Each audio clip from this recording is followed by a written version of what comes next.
range, and it can shoot outwards to 100 yards as well too. It's roughly about 60 feet deep or so, and you kind of see the width here. So this is what we would anticipate. Again, from seeing the first slide, this is the 50-yard line, the 25-yard line on the bullet impact area. This is what we anticipate to see down at Power and Water. Again, a couple other side views of it from up on the berm and through the side of it.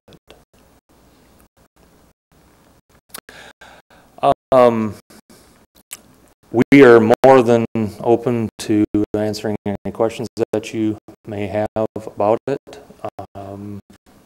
If not, I thank you very much for your time, consideration here for this event.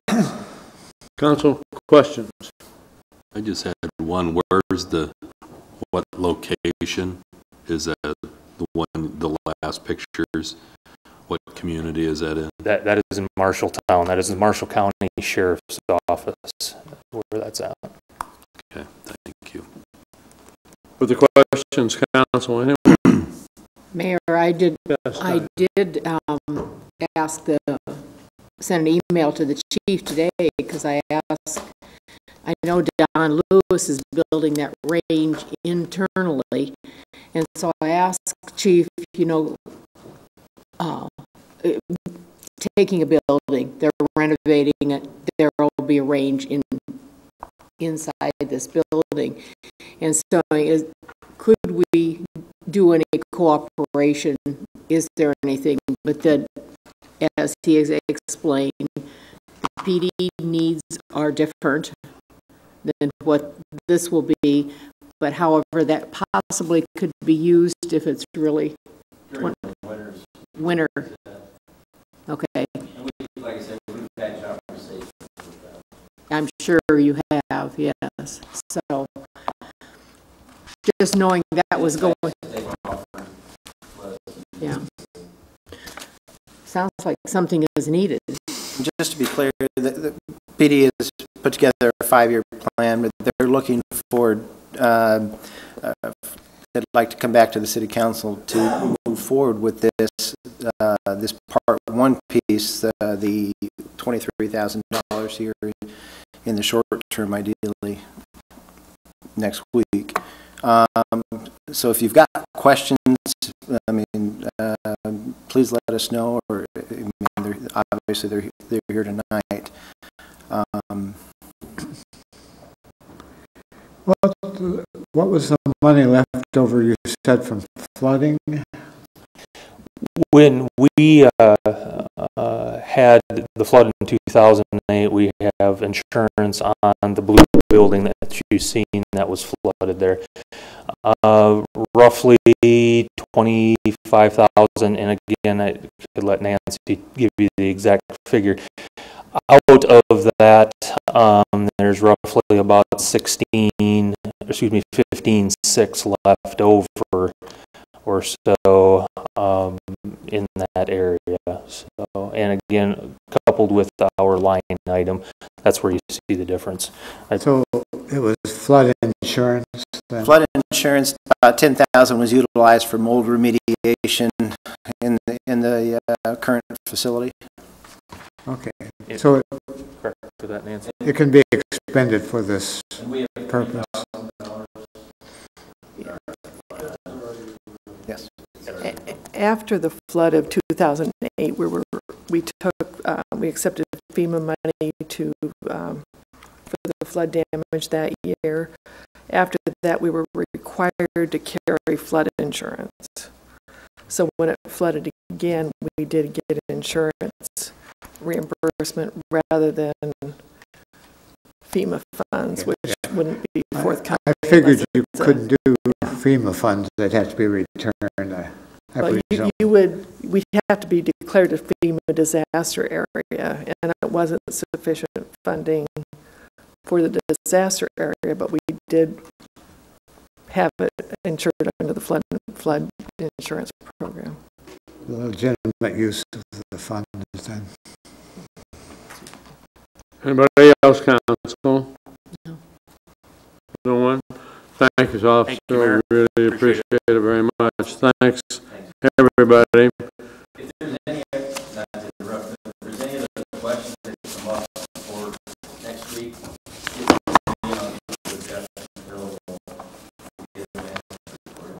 Okay, thanks, Chief. We appreciate it, everybody. Any other comment? It is time for council comments. Mark? Thank you, Mayor. We had a little bit of a discussion about tourism at the beginning of the meeting, and I'm very honored to have some materials from an event that I think can have significant impact on increasing tourism here in Muscatine, and specifically heritage and cultural tourism. You may have read the article in the local paper recently. Alexander Clark was inducted into the Iowa African American Hall of Fame. And I have some materials from the ceremony. I'll start with the program from the induction ceremonies. What I like about this is not only does it give you the information on who else was inducted into the ceremony, but there's a very nice background on the Iowa African American Hall of Fame itself. I was surprised that it was only founded in 1995. It's a very new organization. So I'm going to pass these around. I'll start with that so the council and the mayor can view them. Alexander Clark was a very extraordinary man. He was an African American man who made his home right here in Muscatine, came here in 1842 at the age of 16. Entrepreneur, did a lot of different things, promoted civil rights passionately, and the significant achievement, I think, the one that makes him such a national, historic, significant figure, is that in 1868 he brought a case against the school board here that fought it to the Iowa Supreme Court on behalf of his 12-year-old daughter to be able to attend the same public schools as the white children. And he won the case. 86 years before the Brown versus Board of Education desegregated schools nationally, he won a case that desegregated schools in the state of Iowa. Almost a century before that case that we learn about in elementary school. It was done here by him, and he was a citizen of our community. His second home, his first home burned down, his second home still stands. It's a two-story brick right up on West 3rd. It's on the National Register of Historic Places. So there's also a medallion that was presented. On the front it says, "For your outstanding contribution to the quality of life in Iowa." And on the back, of course, it has the date, the 2011, with the Iowa African American Hall of Fame. And of course, Phil, you'll like this. This matches your wardrobe. Nice. Very appropriate. So I'll pass this around.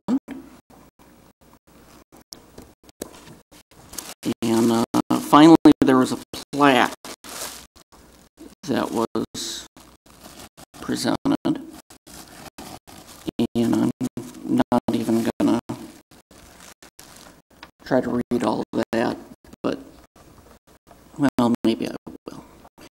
It says, in commemoration of the induction of Alexander G. Clark into the Iowa African American Hall of Fame for his outstanding contributions to the quality of life of African Americans throughout the state of Iowa, August 2011, awarded by the Black Cultural Center of Iowa State University.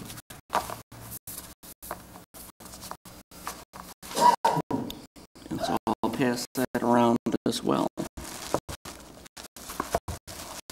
But I was very honored to be asked to share this with council, and I think it's something that really, again, as I said, it's something that we should be very proud of. I mean, Iowa can be very proud of it, but Muscatine, this is where he made his home for 50 years. And I think that's something we should promote. That's all I have this evening, though, Mayor. So thank you. Thank you.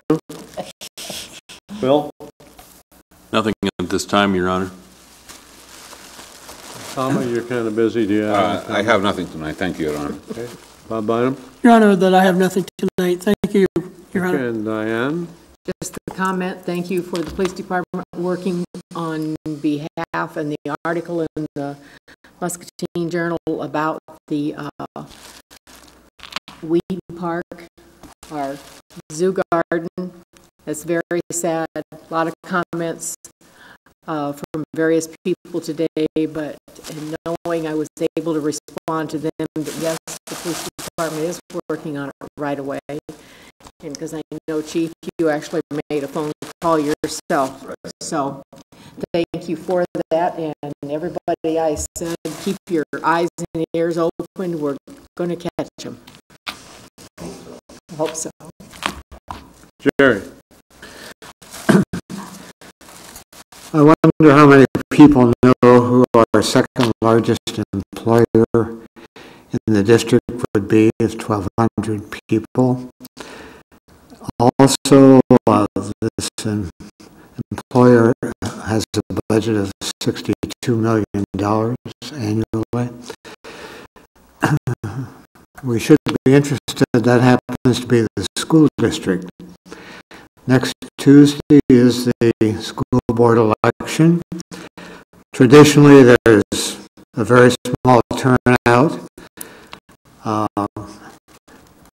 but this is a big business, so to speak, and we should be interested and concerned about voting the right people into the positions on the school board.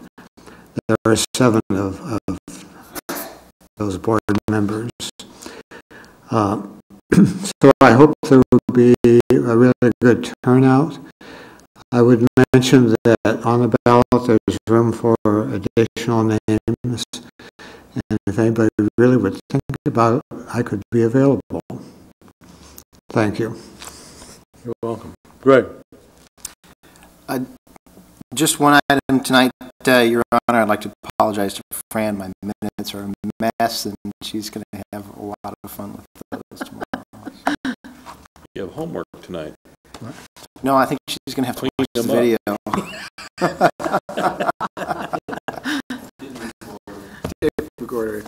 Nothing else? Nothing else. Thank you. Well, thank you very much. And I was going to mention the zoo garden animals that are that have disappeared. One of them has been recovered. This is an act that I cannot possibly understand.